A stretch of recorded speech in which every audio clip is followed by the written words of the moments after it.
is brought to you by UFM Underwear. Head to ufmunderwear.com and use promo code BREAKDOWN for $5 off your purchase. UFM Underwear, support your manhood. The Gators Breakdown podcast is ready to go. I'm your host, David Waters, and you can find me on Twitter at GatorDave_SEC, and he is back. Joining me this episode is Will Miles from ReadingReaction.com, and you can find him on Twitter at WillMilesSEC. Will, hopefully you have gotten the chance to rest up as we are now in full football mode. Not at all, Dave. Not at all. Even vacations these days with 3 kids doesn't involve resting too much. So it was a good time, but I'm going to need to sleep a little bit now that I've gotten back. We've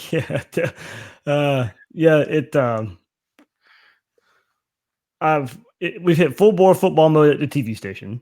So we have this Bold City showcase that has 6 high school teams that will air on the same day as the Florida-Miami game. So we're getting prepped for that. So, shooting footage and interviews for 6 high schools is a lot of work. I just got done with practice a little over like an hour and a half ago, came home, showered, and here we are. Everybody's looking at our beautiful faces. Well, I don't know about that, but you got to give the people what they want, Dave. So, and they want Gator football, that's for sure. And we're only a couple of weeks out. And, there were a couple of times I was talking about that this weekend with various people, and we're starting to really get excited that the season's going to start, and we're leading it all off. And we get Miami to start with. And, so it's not some Charleston Southern opening game. It's something that means something right away. And that's always fun to talk about. Absolutely there. So, yep, we'll get into the episode here. Plenty of topics on this episode of Gators Breakdown as we'll break down the Gators schedule for this season, what the Gators need to prove with that schedule, and we'll also go over a few fall camp notes as we're getting closer to the showdown with Miami. Remember, you can find Gators Breakdown on news4jax.com/Gators Breakdown. You'll find all the episodes there. Also catch us on Apple Podcasts, Google Play, Spotify, YouTube. When using those services, please share, rate, and review the show. And on social media, follow Gators Breakdown on Twitter and Facebook at Gators Breakdown. And don't forget about the kickoff party, August 17th at the Red Gill Bistro.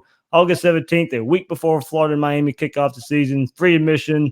Will be food and drinks that you can pay for there as well. RSVPs out there on Twitter. But if you don't have Twitter or anything like that, you can reach out to me at GatorsBreakdown@gmail and let me know if you want to go.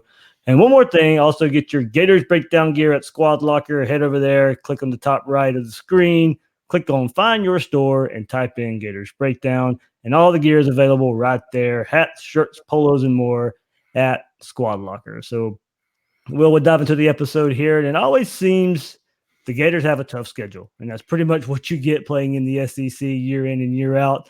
The Gators played 3 teams ranked in the coaches poll that was released last week. Georgia at 3rd, LSU 6th, Auburn at 16th. We'll get to those teams in just a bit and kind of where they're at on the schedule, of course. But all eyes point to the Week 0 matchup with Miami, and this year the schedule. This year the schedule was set up and made up with the big 3 there. The schedule's bookended. You start the season with Miami and end it with FSU. And I'm going to ask you a general question about the schedule first. Do you like opening up with a big name opponent in game 1, or would you rather open up with a cupcake?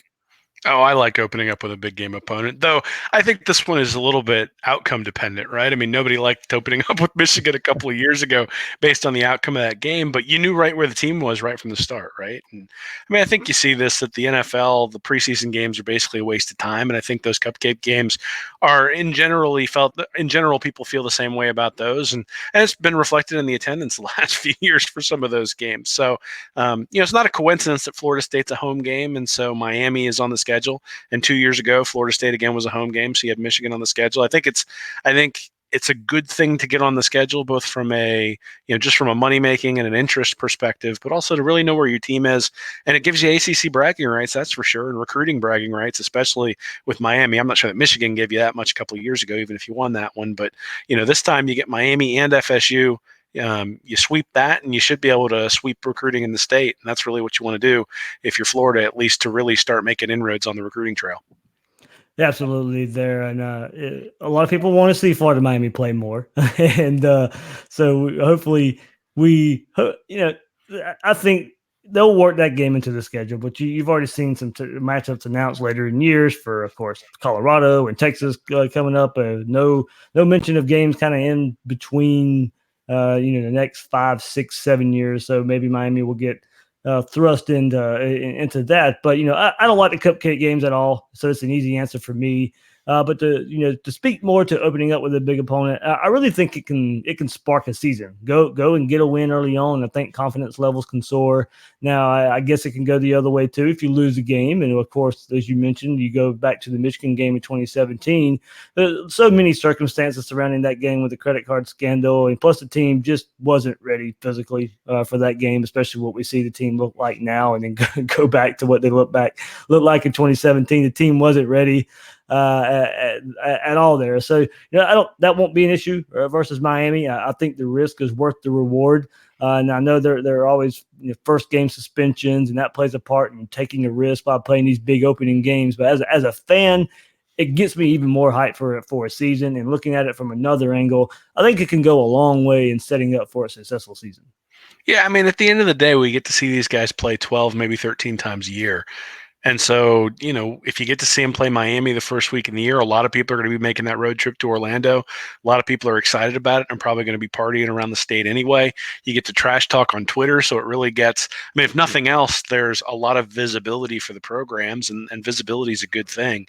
And it's not negative visibility, right? It's a positive visibility for both teams. So I think it's a positive thing. I don't think there's really any negative to playing a strong schedule. If you lose the game, then you played an opponent who beat you, and that's acceptable. If you win the game, then like you said, it can be a springboard to something better for the year. And even the out of conference schedule, when you're talking about a team that a lot of people have in the top 10, that means that if they can maybe pull an upset or two, then you're talking about a team that can make it in the playoffs.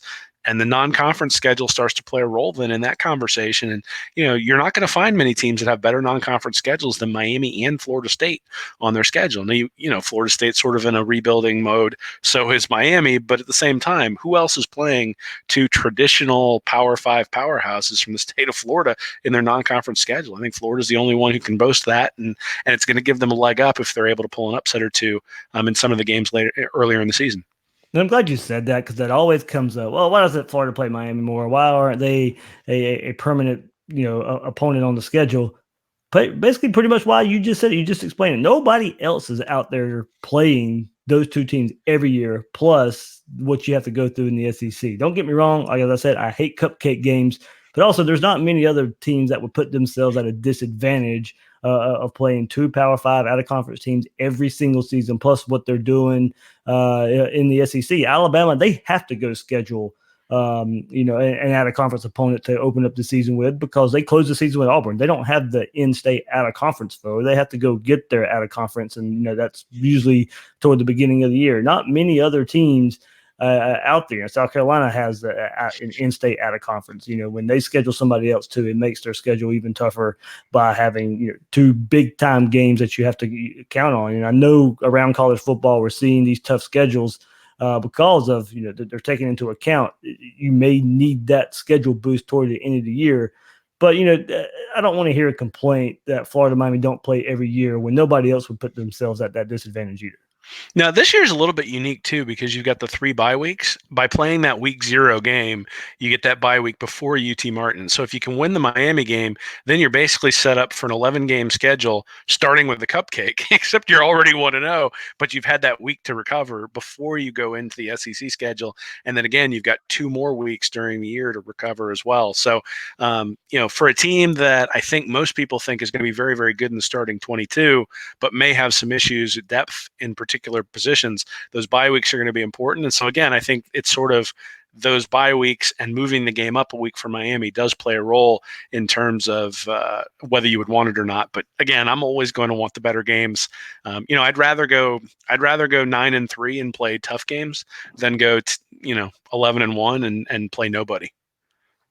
Yeah, but I don't know. But sometimes it's according if that 11-1 gets you into the playoff. Well, it only gets you into the playoff in the Pac-12, man, or the Big 12.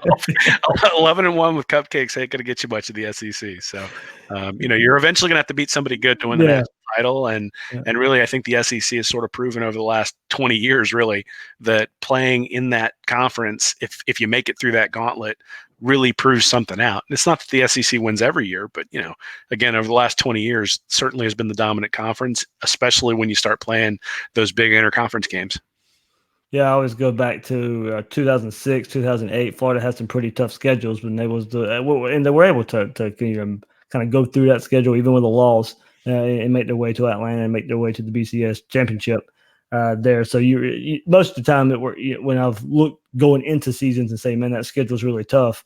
I went back to 2006, go 2008, said the same thing going into those seasons, and it eventually just worked itself out. Where if you're the better team, you're going to come out on top no matter the schedule here. So, well, let's get into kind of some schedule specifics here and how we kind of see it in the key game. And I'm going to start with that Miami game as being the key game of the season for me. It is the opening game. You would beat a rival that you have struggled against in recent games, beating an in-state rival, kind of like what you were pointing to. If you can book in the season by beating Miami, by beating FSU, it really supplants. You would have 2 wins over FSU in a row there. But if you also can say, well, we got a win versus Miami too. We are the premier program out of the big 3 here. And also the Mullen versus Manny storyline. I think it's the key game here too. And Manny Diaz being under Dan Mullen in his stint at Mississippi State. You can't lose to a guy who hasn't coached a game yet, who hasn't been a head coach with the rapport, the repertoire, the reputation that you have for being a head coach. I think this is key for Mullen as well to get a good first win of the season with all the expectations going around to this season and the expectations of you should also be able to beat a first-time head coach. And also kind of just to help the team out, I think give this offense some confidence early on in the season versus a pretty good defense. I mean, we have some questions about the offensive line and can they hold up? You're coming off of 2 40-point performances in the last 2 games of last year. Not necessarily know if I expect 40 points again, but if you go down to Orlando and put up 30 points on a pretty good Miami defense here, then I think there's a lot to point to this game as a key game because I think it sets up so much for the rest of the season. Yeah, I mean, those are all really good reasons to point to that. The only thing that I would say to counter that is that you can lose to Miami and still win the national championship. And I think, for the most part, you can say that about the games that are coming up later in the schedule. But the key game I always have is LSU. It's always the key game. We talked about it last year quite a bit. It's just the hinge moment in the Gators schedule. You're coming in there. Maybe you've lost one game. If you lose the second game, pretty much you're out of the running for the national championship. If you win that game, you're still in it. And if you come into it undefeated and you win it, then you might even be able to lose one coming home and still be able to make it into the playoffs, especially now that they've expanded out to 4, over the last 5 or 6 years. So to me, that LSU game is always the one where I look at it and say, that's where I get to really take a gauge on whether Florida has a championship level team or whether Florida has a team that's just going to a New Year's Six bowl game, or whether they're going to be a team that's going to be in the Citrus Bowl or the Outback Bowl or something like that. So to me, that's always the key game. It's the fulcrum. It's where you really know what you've got. And Auburn's going to teach us a little bit. Miami's going to teach us a little bit. But I think once you start playing LSU and sort of in that stretch, LSU, South Carolina, Georgia, that's really when you find out who you got. Yeah, I mean, you can go back to that game and especially the history. And I went back to, just discussing that 2006 and 2008 year, when Florida was able to beat LSU in 2006 and Jamarcus Russell comes in there, leading that LSU team. You're all right. Once Florida won that game, I was like, okay, this team is serious. This team has everything it takes to go make a run. And in 2008, you got beat by Ole Miss, and I think Arkansas was the next game, but then the next home game was LSU, and it was a night game on CBS. And 2008, LSU's coming off of a national championship season in 2007. There, you fast forward a year, and LSU's coming to the Swamp, and the tip pass to Percy Harvin, and he's off to the races for a touchdown. And once Florida won that game and won it in the fashion and the style that they did, you knew that Florida team was going to be something to be reckoned with, bouncing off of that Ole Miss loss, and you knew they maybe just rallied the troops and just kind of come together for a run that they eventually made. So yeah, you can point to the last 2 national championship teams to really kind of prove how important that LSU game is. Yeah, and I mean both of those two that you cited in 06 and 08 were both home games. This one's on the road. And again, if you really know what kind of team you have, if you can go into Death Valley and what probably is going to be a night game, and you can take on a team like LSU and come out with a win. I mean, LSU is a very, very good team. There's no doubt about that. And so when you go in there and you can take them on at their own home field and win that game, it says a lot about your team. So that's the one that I'd point to as the key game. But certainly, I understand why people would say Miami, and there are a lot of good arguments there too. All right, so you and I we talked behind the scenes yesterday, and we see we think there's a difference between key and important, and a key game. We kind of just described it there. It can set you up for things, but I still think the most important game, and this is for me almost every year anyway, just because of who I am, it's the Georgia game. And for me, it's so important this year because it is time to beat them after the last two seasons and what they've done to Florida the last 2 years. A win probably keeps Georgia from an SEC championship appearance, a college football playoff spot, and another year without a national championship. It'd be tough for the loser of this game to represent the East if both teams play to up their ability everywhere else on the schedule. A head-to-head win will go a long way in who represents the East. And also maybe put more doubt out there that Kirby Smart can't win, given all the talent that he brings in year after year. Georgia fans, ranked third. This team's ranked third, and fans, really pointing to this year to maybe upending Alabama finally. You go in to Jacksonville and you beat Georgia. That puts doubt again around the nation that Kirby Smart, just can't live up to the talent expectation that he's bringing in every year. So. Mullen, he struggled versus Smart and needs to show he can get a win versus him. I think there's just some psyche there maybe as well. So, with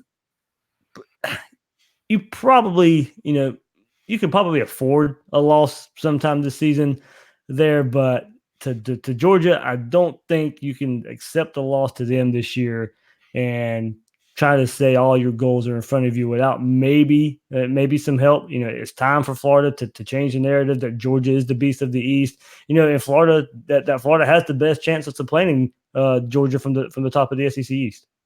Yeah, I mean, I think if the narrative changes a little bit for me if Florida comes into that game 8-0. I mean, if it's 2-8-0 teams playing against in that Georgia game, then obviously that's the most important game. I think I think there's a couple of things there. One is that Georgia's going to be a pretty significant favorite in that game, and I think they probably should be based on they've got a third-year quarterback who's outperformed Florida's quarterback thus far. They've got more talent sort of across the board than Florida does, and really what we're sort of banking on is that Mullen's going to be a better coach than Smart, and that he's going to be able to outcoach him, and that the players are going to come into that game and play beyond their abilities, and that Florida's going to pull out a win. And I think there's a chance that they'll do that, and probably 70-30, something like that. But at the end of the day, 70-30, I don't want to say that's the most important game on the schedule. I think you can lose to Georgia and still accomplish the things you need to accomplish this year, and if you run the table the rest of the way. And that's why I sort of think that FSU is the most important game. And I think FSU is really the most important game every year, because if you keep your in-state rivals down, you should be able to dominate the state in recruiting. And if you can dominate the state in the recruiting, then you can build up the talent base to take on Georgia every year. And that's really, I think, what you need. FSU is one of the big rivalries. FSU, Georgia, and Tennessee were the ones that Urban Meyer always pointed to. I think maybe it's changed to FSU, Georgia, and LSU now that Tennessee's been down for a while. But FSU to me is always the one where you look at that and say those are the players you're competing against. When in recruiting, those are the guys that your guys are playing against in high school. And so to me, that's the one that always sort of takes the most precedence. Even though again, I hate Georgia as much as you do, Dave, but. But to me, it's just FSU is the one where it sort of tells you the direction your program's going. That win last year against FSU really took the sting of the Georgia loss out of everybody's mouth, especially with the continuation of the bowl game with Michigan. I don't know that a win against Georgia, if Florida hadn't made the SEC championship game and then had lost to Florida State, how does it last year feel? I'm not exactly sure, but I know we come into this game with more hope, sort of because of the upward trajectory of the program and the way Frank's played those last 4 games. And so, again, I think FSU is probably the most important one. I just think for as good as Georgia is predicted to be, and just kind of all the off-season rivalry talk and the back and forth between the two programs and the two head coaches, that Georgia game probably holds a little more weight for me. Now, I remember asking the question probably about this time a couple years ago, going into McElwain's last year. What would be more important, or what the fans want to see the most? Is that beat FSU or beat Georgia? Well, we were coming off, beating Georgia, so of course the answer was beat FSU because it hadn't happened in a while.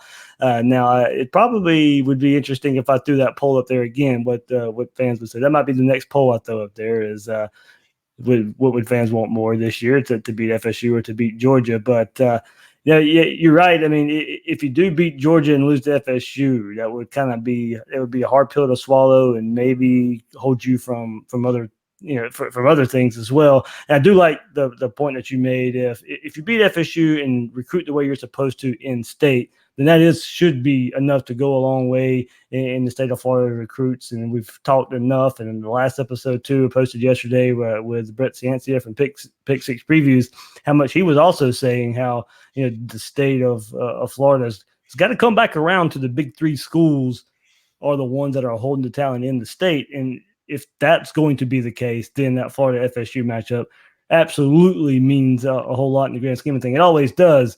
But maybe even to be that most important game of the season, because you can build your roster that way.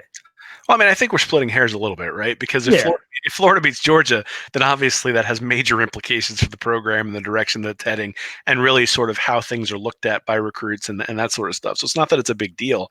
I think it's that I want to guard against saying that's the benchmark, because I think if you take a look at the recruiting numbers and you take a look at the way Mullen is building the program, you have to say that he's building it in a way that's different than some of his predecessors.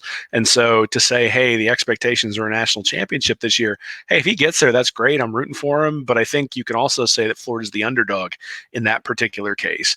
And whereas I think Florida is the favorite against Florida State this year. And I think it's important to keep your foot on their throat. I just think, you let up. And the podcast yesterday was excellent. You guys were talking a lot about how Miami, Florida State, and Florida, it always seems to rotate. And one of them is always up, and then two of them are always sort of down, and it rotates, and then one ends up on top. And, Florida needs to rotate and be up on top. And to do that, they have an opportunity this year, right? I mean, you beat Miami by 40 and you beat Florida State by 30.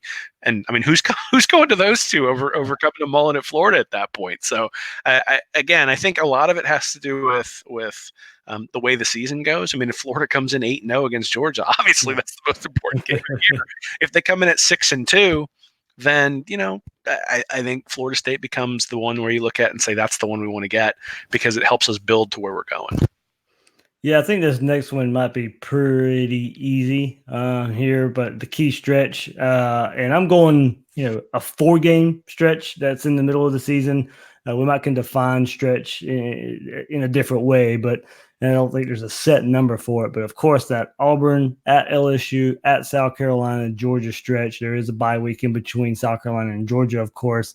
You have to walk out of there at least 3-1 if and if you're undefeated going in to that Auburn game. Every goal is more than likely attainable here, even with a loss. If that loss is to Georgia, as I mentioned, it might be more difficult since they're in the division, would hold a tiebreaker here with a head-to-head win. But that key stretch there, it's going to make or break the Gators season. I think. Yeah, we last year you had that midseason stretch where you had 2 straight losses to Georgia and Missouri.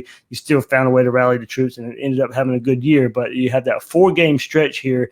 You leave that stretch 3-1, and I tell you, everything is still in front of you for the most part. If you're going into that stretch undefeated, you got some big wins on the resume with Auburn, LSU, South Carolina, Georgia. There, if you go 4-0, 3-1 toward the end of the season, nobody can sit there and shame Florida for the schedule. If those teams kind of live up to their billing, of course. Auburn, a lot of question marks at quarterback. LSU returns a whole lot of offensive talent there, returning talent all across the board. You have to go on the road to Baton Rouge. South Carolina, a team that maybe could have, should have, would have beat Florida last year. And then, of course, we've talked plenty about the Georgia game. So that stretch right there, I think, is the key stretch of the season for the Gators. Yeah, I mean, I think that one's pretty obvious, right? Yeah. The only thing you maybe take out of there is maybe you don't have Auburn as part of that key stretch, just because it's road neutral against LSU, South Carolina, and Georgia. And those are the 3 best quarterbacks that Florida's going to play. They're the 3 guys who rated out in yards above replacement, which is what I used to rate out quarterbacks. Joe Burrow rated basically equivalent to Felipe Franks. Jake Bentley was better, and Jake Fromm was considerably better. So not only do you have these games on the road against high quality opponents, but you've also got them against quarterbacks who have shown an ability to pick apart defenses, and in some cases have shown an ability to pick apart Florida's defense when it comes to Bentley and Fromm. So I'm actually going to have an article coming out in the next week or so talking about the types of offenses that give Todd Grantham trouble, and really the quarterback position is the key to that. And LSU, South Carolina, and Georgia have those guys who have some experience. And again, the game being on the road, I think, is a determining factor there too. So, like you said, if they can come out of there 3-1 out of that Auburn to Georgia stretch, I think people will be really, really happy. I think even 2-2 is something where you look at it and say, hey, that was a pretty decent gauntlet. Mm-hmm. And now we recover against Vanderbilt, Missouri, and hopefully Florida State.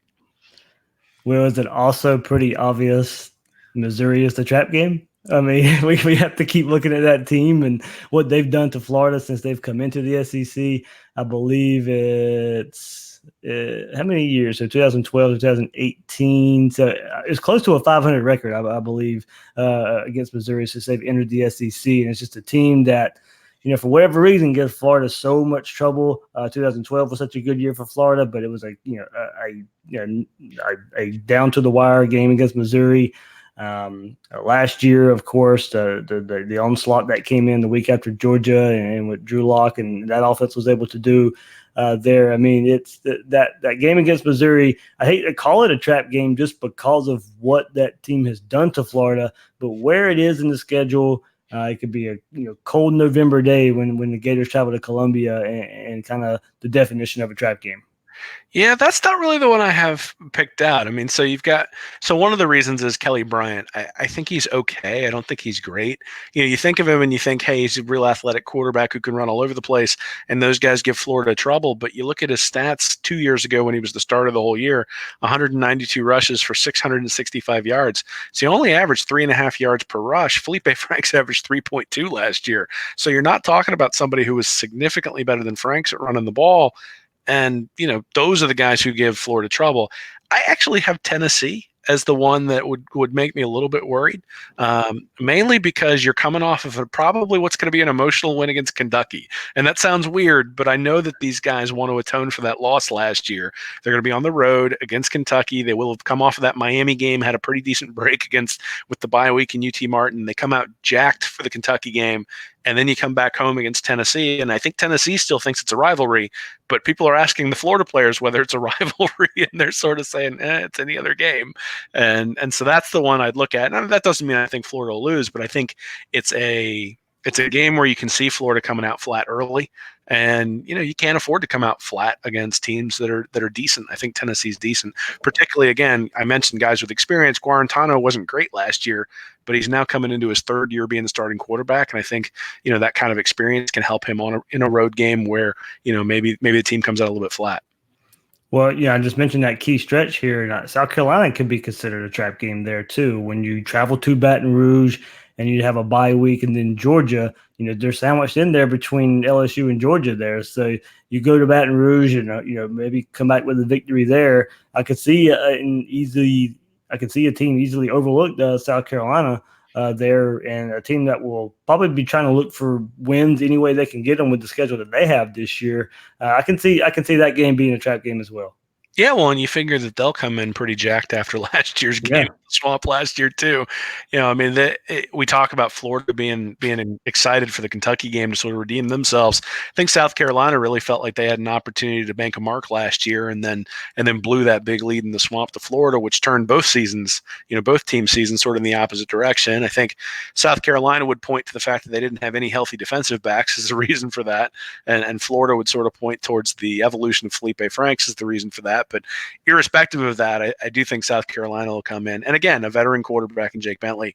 And Muschamp's defenses are always pretty decent. So I think there are a lot of places where basically you look at any time you're coming off of a big game and say, hey, that could be a trap game if you come out flat. It's hard to come out flat in a road environment like South Carolina, because that place, unless South Carolina is like, 2-4 at that point, or 2-5 at that point. I can't imagine that the atmosphere will be anything other than crazy. And so I don't know. I expect them to come out pretty strong in that one, especially with a week off coming up after that.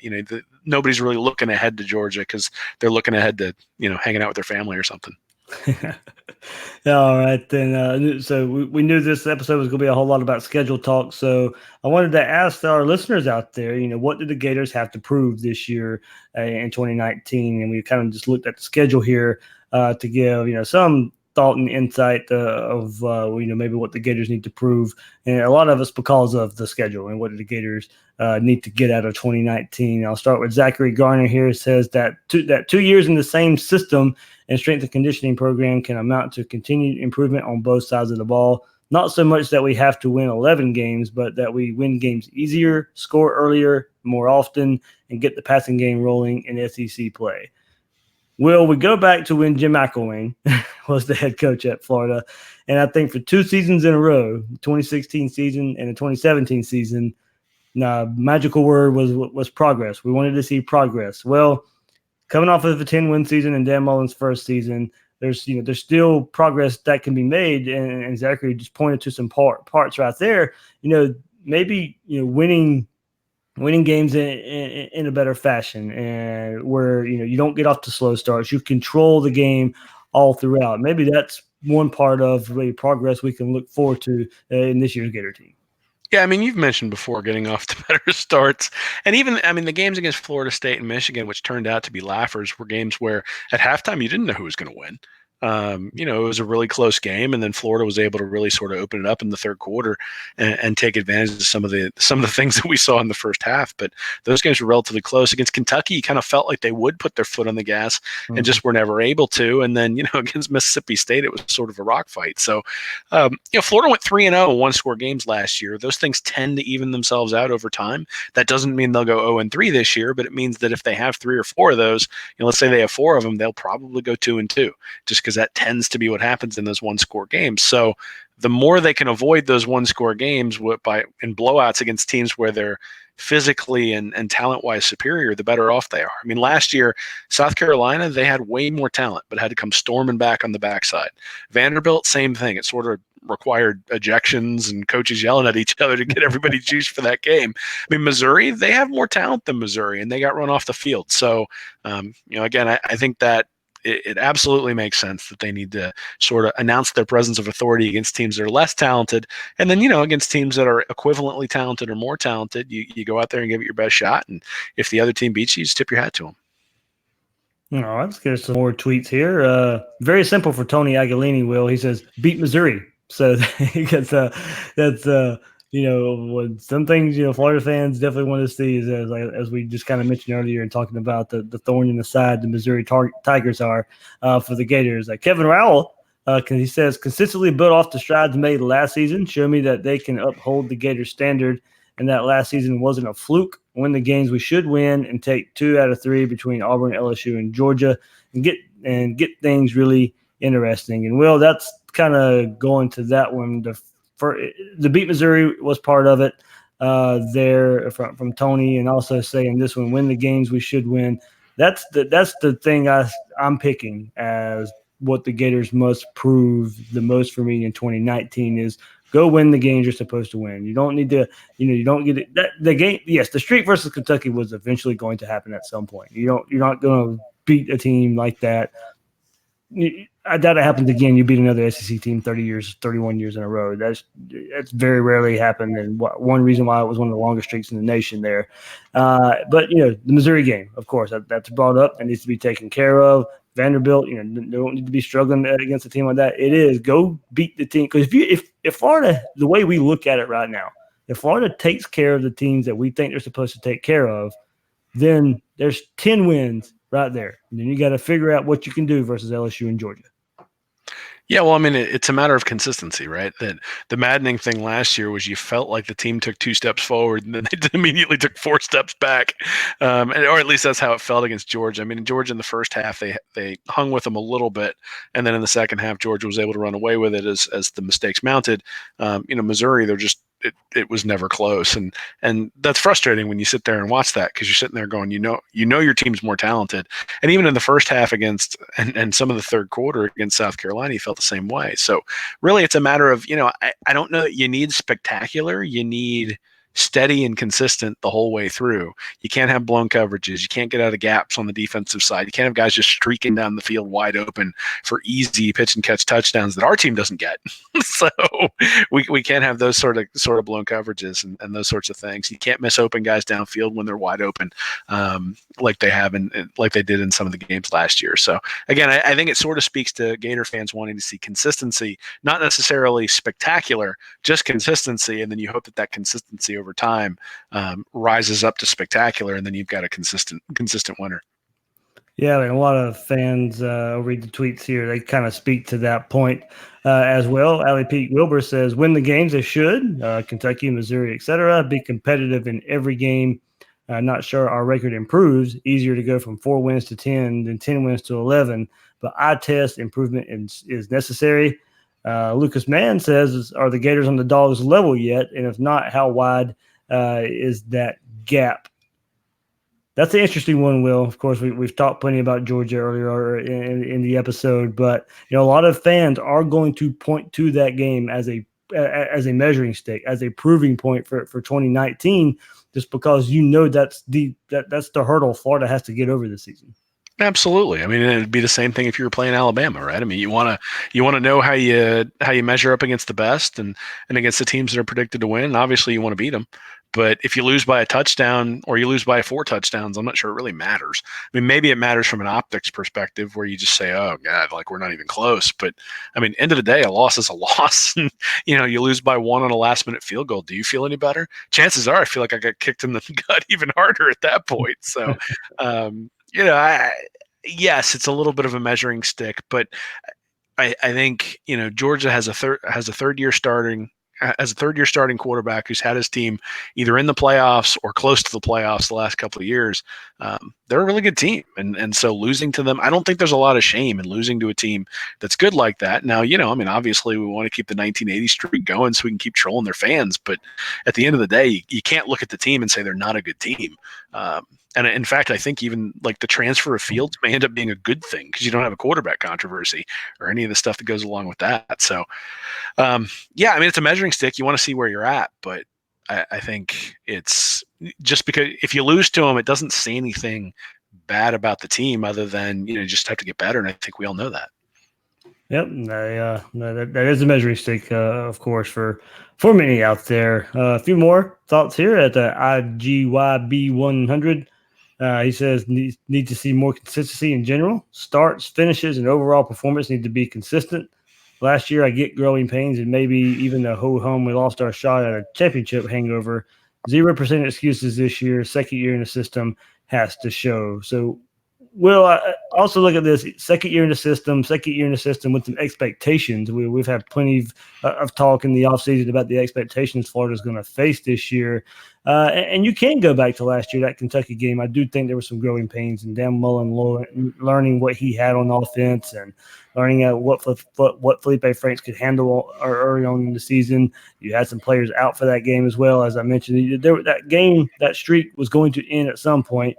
And if you go back and look at that Kentucky game and see how it played out and see what was available on the field, you can see why it turned out that way. Yeah, I mean, absolutely. I think, part of it is that Franks wasn't really confident with what he was doing with the offense. Part of it was the offensive line wasn't real comfortable with what they were doing. I think part of it is that they panicked a little bit once they fell behind and realized that it was a real game, that it wasn't something where it was going to be a huge issue, or where they were just going to be able to roll over them. And then part of it is just when you get hit in the mouth, sometimes you don't respond real well and you got to recover. I think that's maybe the most important thing to take from that entire escapade from that Kentucky game is just they get hit in the mouth. They weren't able to recover for that game, but they were able to recover in the season. I think that says something about the character of the players and says something about Mullen and his staff's ability to work through adversity with the players. And I think that speaks positively to the way the program is going and the direction of the program. And I think what we're hoping to see maybe this year is that when you get hit in the mouth in the first or the second quarter, that you've got the adjustments in the third and the fourth quarter to be able to come out and make a difference, as opposed to having to wait a couple of weeks to would, sort of allow the players to pick those things up. So, last year in Kentucky, I'm not sure they necessarily had the levers to pull to make changes in the second half after playing in that first half and seeing some of the things Kentucky was doing. This year, I think they have the levers to pull. And I think we saw that last year late in the season against South Carolina, Florida State, and Michigan. The negative way of looking at those games is in the first half, Florida struggled on offense. The positive way to look at it is they made adjustments and then beat the hell out of them in the second half. So, hopefully that's what we see coming out. Just the ability to make adjustments and that mental toughness, I think, is an important thing to take note of.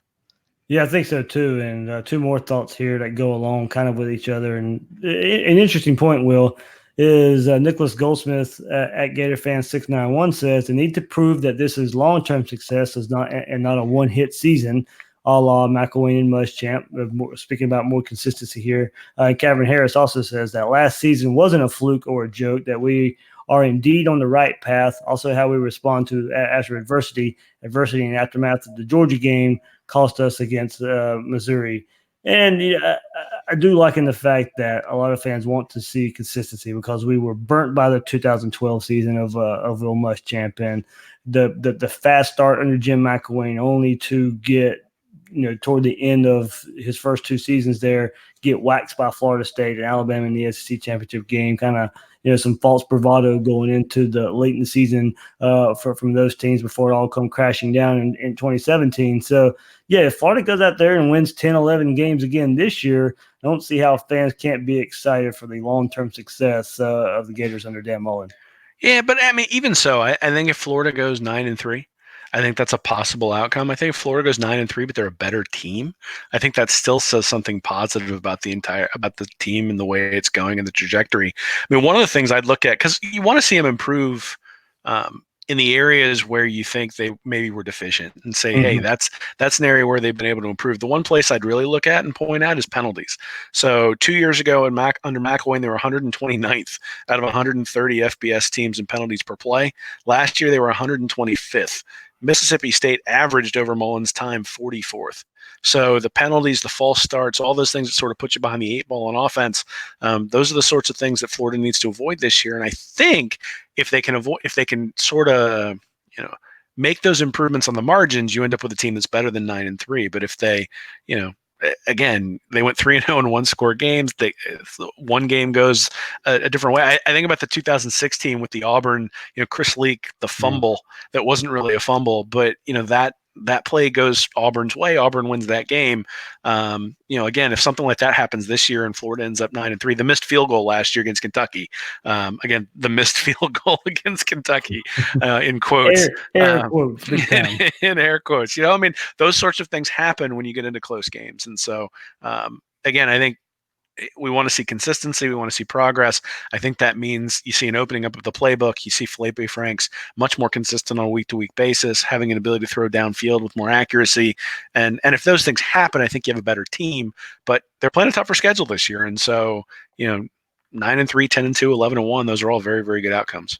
Yeah, so many people sent their thoughts on that question. I'm so glad you did. A lot of it was the same type of want to see consistency, beat the teams that we're supposed to beat there. So thanks to everybody out there who sent their replies. If I went through all of them, we'd probably be here till 2:00 in the morning. So I don't think we have time for that one. But thanks everybody who sent them. I tried to get some people in there who haven't been mentioned on there before, but as I said, fans podcast, so keep sending all your thoughts and ask those questions out there, and we'll get them out here there. Before we wrap up, Will, some fall camp notes. And so now we're recording this on Monday night of August 5th, and the Gators just finished holding their first fall scrimmage that was close to the media.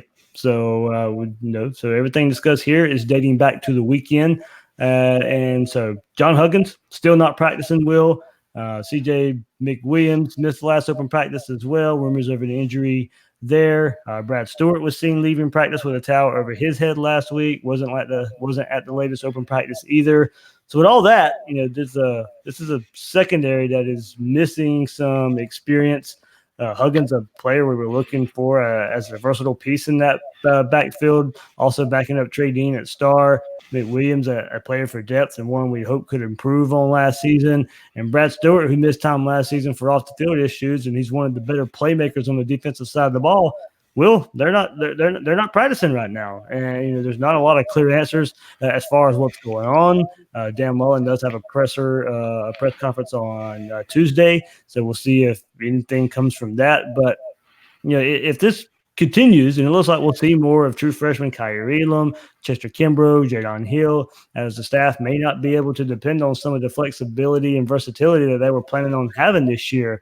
Not many options behind Dean at the nickel star spot right now. Amari Burney played there some last season, so could they find another linebacker to play his spot, allowing him to slide over if he's needed there? I don't think that'll be the case unless the staff absolutely needs that to happen, but not a lot of depth in the secondary right now, with those three players, not at practice as far as what we saw toward the end of last week. Yeah, I mean, it's funny. In February, you would have looked at it and said that's the place where Florida can afford some attrition, and they can't afford attrition anymore because they've basically had their fill of it based on transfers and injuries and all that sort of stuff. So, I'm sure Mullen will shed some light on it, though I kind of expect him to say next guy up. And, we're confident in the guys we have and that they'll step up. But, the nice part is that they are playing Miami to open the year. And Perry averaged 5.7 yards per throw last year. And Tate Martell is unproven. And who knows who's going to actually be the quarterback there. So I do think they probably have a little bit of time to get things straight. But again, you bust a coverage and just about any quarterback can hit that kind of throw. So they're going to have to make sure those new guys come in and get coached up and have the ability to go out there on the field because, God forbid something happens to one of the starters and you're really thin there on the back end. Yeah, we learned our lesson last year when the starters were out there and what it can cost out there. So I think we're confident eventually in what Kyrie Elam and Chester Kimbrough and Jadon Hill will become. But as you said, you're true freshmen out there, then you don't know. Some big plays can happen there. So I think that will make a lot of fans happy. And some things we saw there are highlights of the last open practice there and out there. Kadarius Toney's taking handoffs, and that's something we expected. But also get to see Jacob Copeland getting involved in the backfield and taking handoffs as well. And I think he's someone we all saw being able to play that role in the offense where you can line him up wide, also in the slot, from the slot, motioning into the backfield, take a handoff. But this is the first time we've actually seen anything in that regard. And we said before, but in seeing where Florida has so many options at receiver and at running back, they're tinkering in different ways to get them the ball. Yeah, well, in some respects, I think you kind of have to because of the way the transfer portal's set up at this point. You can't just tell somebody he's going to wait until he's a redshirt junior to play. It doesn't work that way. So you got to find a way to get him the ball. And we got to be honest, too. Kadarius Toney isn't the biggest guy in the world, so you have him back there in the backfield. He gets dinged a little bit. You want to be able to bring Copeland in and have somebody to be able to back him up. I do wonder, though, Florida's running backs are also a strength of that offense. You got P. Ryan, you got Pierce, you got all sorts, you got Clement, you got all sorts of guys. But you got Malik Davis coming back from injury. You got all sorts of guys back there. And, obviously if you're giving the ball to Copeland, then you're not giving it to P. Ryan, and you're not giving it to Davis. And so we'll have to see what Mullen has in store. I do think that one of the things that he tries to do is get a schematic advantage. He did it last year against Michigan in a little bit different way where he had P. Ryan in the backfield and then put him out wide. And so you had P. Ryan on a linebacker. Well, it's the same thing. If you have 5 wide out there and you bring Copeland in, now you're running against a set that has a lot of defensive backs. And so you can hopefully sort of maul them and open up some holes. And if Copeland has the ability to take it to the house, that's really the thing that was sort of missing from Florida's offense last year, was being able to take, he's not Percy Harvin. Nobody's going to be Percy Harvin. Mm-hmm. But one of the things about Percy Harvin was you gave him the ball and it could be a touchdown anytime he touched it. And it's been a long time since Florida's had that kind of guy. And if Copeland's that kind of guy, keep feeding him the ball, man.